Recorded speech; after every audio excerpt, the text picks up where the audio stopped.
Hey, what's going on, guys? On today's how-to, I'm going to be showing you how to remove the intake manifold so we can do the TGV deletes.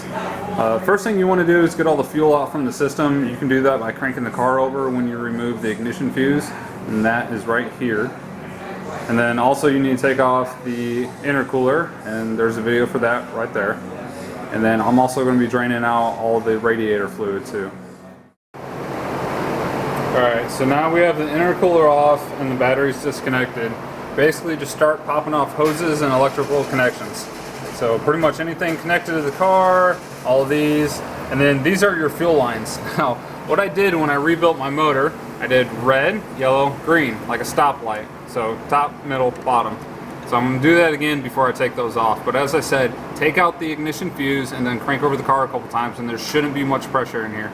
But just make sure you put a rag over here when you actually take these off and disconnect them so you don't spray fuel everywhere. And then everything else should start coming off. So once you got all the hoses, as I said, take this off and drain your coolant and just make it a lot easier. Alright, so I got the driver's side pretty much done. As I said, I got the fuel lines disconnected.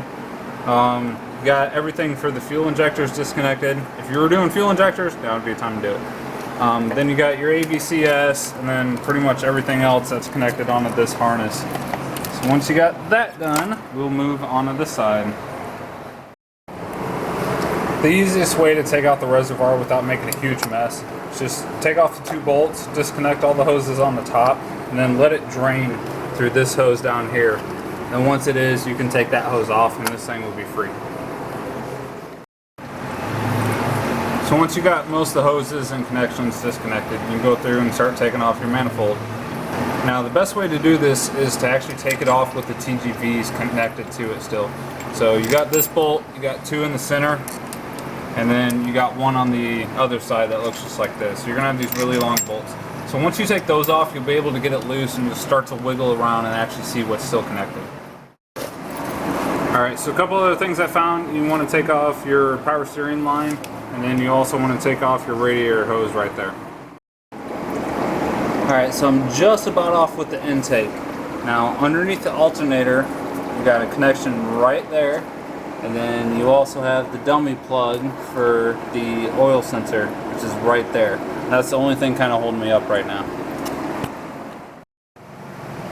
Alright guys, so we got the intake out. As I said, just keep kind of pulling on it, see what connectors are still left, because you still have a whole bunch underneath the intake connected to the motor. So get all those out.